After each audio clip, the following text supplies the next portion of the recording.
గత 4 రోజుల నుంచి ముంబై హీరోయిన్ ఘటన ఆంధ్రప్రదేశ్లోనే కాదు దేశవ్యాప్తంగా సంచలనంగా మారింది.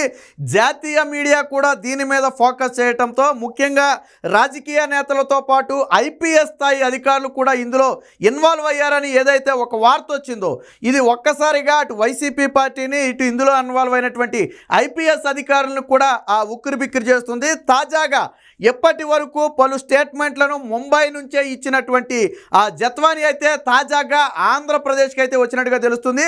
అది కూడా పూర్తిగా పోలీసుల రక్షణతో తనకు ప్రాణహాని ఉంది, డైరెక్ట్గా తాను ఆంధ్రప్రదేశ్కు రాలేనని, హైదరాబాద్ వరకు వస్తే తనకు అక్కడి నుంచి రక్షణ ఇచ్చి విజయవాడకు తీసుకువెళ్తానంటే తాను వస్తానని చెప్పిన నేపథ్యంలో ఏపీ ప్రభుత్వం కూడా ఇప్పటికే దీన్ని సీరియస్గా తీసుకుంది. ఎందుకంటే ఒక మహిళను ఈ రకంగా తీసుకొచ్చి అక్రమ కేసులు పెట్టి వేధించడం కానివ్వండి, ఇందులో రాజకీయ నాయకుల ఇన్వాల్వ్మెంట్తో పాటు ఐపీఎస్ల ఇన్వాల్వ్మెంట్ ఉందని ఏదైతే ఒక వార్త వచ్చిందో దీన్ని రాష్ట్ర ప్రభుత్వం అయితే సీరియస్గా తీసుకుంది. ఈ నేపథ్యంలో ఈరోజు ఉదయమే హైదరాబాద్ అయితే జత్వానీ వచ్చినట్టు తెలుస్తుంది. అక్కడ నుంచి పోలీసులు ఎస్కాట్ మధ్య అయితే విజయవాడ తీసుకెళ్తున్నట్టుగా తెలుస్తుంది. అక్కడ పూర్తి స్థాయిలో జత్వానీ నుంచి వివరాలను ఈరోజు తీసుకోబోతున్నారు. ఇప్పటి వరకు కేవలం తాను 10% 20% మాత్రమే చెప్పానని చెప్పి జత్వానీయే చెప్పింది. సో అసలు ఏంటి ఈ కథలో ఎవరెవరు ఇన్వాల్వ్ అయి ఉన్నారు, ఎంతమంది అధికారుల పాత్ర ఉంది, ఏ రకంగా హింసించే ప్రయత్నం చేశారు అనే విషయాలను అయితే ఈరోజు పూర్తిగా సేకరించబోతున్నారు. దీనికి సంబంధించి ఆల్రెడీ విచారణ టీం కూడా అయితే సిద్ధంగా ఉంది. విజయవాడలో ఈరోజు సుదీర్ఘ విచారణ చేసే అవకాశం ఉంది. అయితే విచారణ తరువాత ఎవరి పేర్లు బయటకు వస్తాయి అనేది ఇప్పుడు ప్రశ్నార్థకంగా మారింది. ఇక వెనువెంటనే జత్వానీ గన స్వయంగా ఐపీఎస్ అధికారుల పేర్లు గన బయట పెడితే, సో ఇప్పటి వరకు స్వయంగా బయట పెట్టిందంటే లేదనే చెప్పాలా, కానీ ఇప్పుడు గన ప్రత్యక్షంగా పలానా వ్యక్తి అంటే ఒక రకంగా ఇది ఫిర్యాదు అనుకోవచ్చు, మనం జత్వానీ ఇవ్వబోయే ఫిర్యాదుగా మనం భావించవచ్చు. సో ఐపీఎస్ అధికారుల పేరు గన మెన్షన్ చేస్తే ఖచ్చితంగా వారందరికీ కూడా నోటీసులు ఇచ్చి విచారణకు కూడా పిలిచే అవకాశం ఉందని తెలుస్తుంది. ఒకవేళ పేర్లే ఇవ్వటం జరిగితే ఐపీఎస్ అధికారుల మీద తక్షణమే వేటు వేసే అవకాశం కూడా ఉందని తెలుస్తుంది. ఇందులో ఇప్పుడు ఎవరైతే ఇందులో ఇన్వాల్వ్ అయ్యారని మనం భావిస్తున్నామో కాంతిరాణ టాటా కానివ్వండి, విశాల్ గన్ని కానివ్వండి, అలాగే పిఆర్ ఆంజనేయులు కానివ్వండి, వీళ్ళందరూ ఇప్పటికే హోల్డ్లో ఉన్నారు. ప్రస్తుతానికి వీరు ఎవరికి కూడా పోస్టింగ్ ఇవ్వలేదు, ప్రస్తుతానికి హోల్డ్లో ఉన్నారు, డీజీపీ కార్యాలయానికి అటాచ్ చేశారు.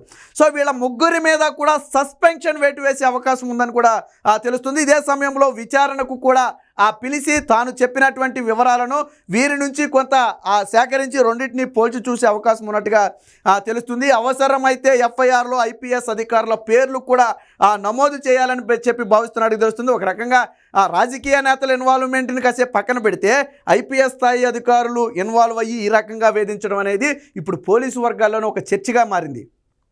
ఎవరైతే సివిల్ సర్వీసెస్కు ఎంపికైన వాళ్ళు ఉంటారో వాళ్ళు కొన్ని నియమ నిబంధనల ప్రకారం వ్యవహరించాలి. సరే, గతంలో 14 మంది ఐపీఎస్ అధికారులు, ఐఏఎస్ అధికారులు అవినీతి చేశారని మనం చూసాం. సో అది ఓకే, పక్కన పెడదాం కాసేపు. కానీ ఒక మహిళను ఈ రకంగా చేయని నేరానికి తీసుకువచ్చి ఇరికించడమే కాకుండా తరువాత తనను వేధించారు, లైంగికంగా కూడా వేధించారనే వార్తలు కూడా వస్తున్నాయి. అది స్వయంగా ఈరోజు జత్వానీయే చెప్పాలా. ఒకవేళ పోలీసు అధికారులు కూడా ఏమన్నా లైంగికంగా జత్వానీని వేధించే ప్రయత్నం చేశారా, రాజకీయ నేతలతో పాటు వీళ్ళు కూడా ఎందుకు ఇన్వాల్వ్ అయ్యారు, అంత ఇంట్రెస్ట్ ఏంటి అనే దాని మీద ఇక్కడ తెలియాల్సి ఉంది. ఈరోజు జత్వానీ ఇచ్చే స్టేట్మెంట్ మీద కేసు మొత్తం కూడా ముందుకు నడవబోతుంది. దీంతో ఎప్పుడైతే జత్వానీ ఏపీ వచ్చి స్టేట్మెంట్ ఇవ్వబోతుందో, ఆల్రెడీ ఇప్పటికే చంద్రబాబు గారు అలాగే హోంమంత్రి అనిత గారు నాకు న్యాయం చేయాలని చెప్పి బహిరంగంగానే జత్వానీ ప్రకటించడం జరిగింది. సో రాష్ట్ర ప్రభుత్వం కూడా దీన్ని అందుకే సీరియస్ తీసుకుంది. హోంమంత్రి అనిత గారు కూడా గతంలోనే చెప్పారు, ఈ కేసులో ఎంతటి వాడిని ఇన్వాల్వ్ అయినా కానీ వదిలిపెట్టే ప్రసక్తే లేదని స్వయంగా హోంమంత్రి చెప్పిన నేపథ్యంలో ఇప్పుడు జత్వానీ ఇవ్వబోయే స్టేట్మెంట్ గురించి తీవ్ర ఉత్కంఠ అయితే ఉంది. ప్రధానంగా ఐపీఎస్ అధికారులతో పాటు ఎవరైతే కుక్కల విద్యాసాగర్, అలాగే దీని మొత్తాన్ని కూడా తెర వెనుకుండి నడిపినటువంటి వ్యక్తిగా భావిస్తున్నటువంటి సజ్జల రామకృష్ణ కానివ్వండి, వీళ్ళందరూ కూడా ఉలిక్కిపాటికి గురవుతున్నారు. వాస్తవానికి వైసీపీ కూడా 2 నాలుగుల ధోరణి ప్రదర్శించి దీని మీద అడ్డంగా దొరికిపోయింది. వాస్తవానికి అసలు ఈ నటి ఎవరో మాకు తెలియదు, ఈ నటికి వైఎస్ఆర్సీపీకి సంబంధం లేదు, అలాగే 2014లో పోటీలో ఓడిపోయిన అనంతరం ఈ పార్టీకి కుక్కల విద్యాసాగర్కి సంబంధం లేదని కొన్ని స్టేట్మెంట్లను వైఎస్ఆర్సీపీ అఫీషియల్ నుంచి ఇచ్చారు. సరే, ఆ స్టేట్మెంట్కే కట్టుబడి ఉంటే బాగుండేది. వైసీపీకి మాకు సంబంధం లేదని స్టేట్మెంట్కి కట్టుబడి ఉంటే బాగుండేది. ఎప్పుడైతే ఇది ఇంకా తీవ్రంగా రెచ్చిందో, ఎప్పుడైతే జత్వానీ స్వయంగా మీడియా ముందు ఫోటోలు ప్రదర్శించిందో దాంతో ఇక తప్పని పరిస్థితుల్లో ఇప్పుడు జత్వానీ మీద ఆ ఎలిగేషన్స్ చేసే ప్రయత్నం చేస్తుంది ఆ సాక్షి మీడియా కానివ్వండి, వైసీపీ అఫీషియల్ కానివ్వండి. ఇక్కడ దొరికిపోయారు. మరి మీ పార్టీ వ్యక్తి కాదన్నప్పుడు, మీకు సంబంధం లేదన్నప్పుడు మళ్ళీ మీరు ఎందుకు ఆ అమ్మాయి వ్యక్తిగత జీవితాన్ని మళ్ళీ తీసుకొచ్చే ప్రయత్నం చేస్తున్నారు? మీరు ఎన్ని చెప్పినా ఒకటి, కుక్కల విద్యాసాగర్ ఆ న్యూడ్ ఫోటోలు ఆ అమ్మాయికి పంపి వేధించాడా లేదా? ఎవరో ఏదో చేసిన పని కుక్కల విద్యాసాగర్కి ఏంటి? సో దీనికి వైసీపీ సమాధానం చెప్పాలా? ఈరోజు స్వయంగా జత్వానీ ఏం చెప్పింది? నాకు డైరెక్ట్గా నేను రాను, నాకు ప్రాణహాని ఉందని చెప్పి స్వయంగా జత్వానీనే చెప్పింది. ఎందుకంటే ఇటుపక్క వ్యక్తులు, పెద్ద పెద్ద స్థాయి వ్యక్తులు ఇన్వాల్వ్ అయి ఉన్నారు. గత ప్రభుత్వ హయాంలో కీలక రోలు ప్రవహించినటువంటి సజ్జల రామకృష్ణారెడ్డి కానివ్వండి, లేదా కుక్కల విద్యాసాగర్ కానివ్వండి, అటు చూస్తే ఐపీఎస్ అధికారులు కానివ్వండి, ఇలా ఒకళ్ళు కాదు, ఇద్దరు కాదు, అనేక పెద్ద తలకాయలు ఉన్నాయి. కాబట్టి నేను డైరెక్ట్గా వస్తే నన్ను ఏదైనా చేయొచ్చు, అసలు నన్ను ఏపీలో రాకముందే ఏదైనా చేయొచ్చు. కాబట్టి నేను ముందు హైదరాబాద్కు వస్తాను, నాకు అక్కడి నుంచి రక్షణ కల్పించి తీసుకెళ్లాలని చెప్పి ఆ జత్వానీ కోరిన నేపథ్యంలో రాష్ట్ర ప్రభుత్వం అయితే అందుకు అంగీకరించి, అంటే వాళ్ళ భయం వాళ్ళకు ఉంటుంది. ఎందుకంటే గతంలో అనుభవించినటువంటి టార్చర్ అది. మనం అనుకోవచ్చు ఏం చేస్తారు, ఇప్పుడు ప్రభుత్వం లేదు కదా అని మీరు అనుకోవచ్చు. బట్ గతంలో అనుభవించినటువంటి టార్చర్ అది. గతంలో నేను చెప్పాను కదా, చంద్రబాబు గారినే మేము జైల్లో పెట్టిన వాళ్ళం, నువ్వెంత మాకని చెప్పి బెదిరించారట జత్వానీ.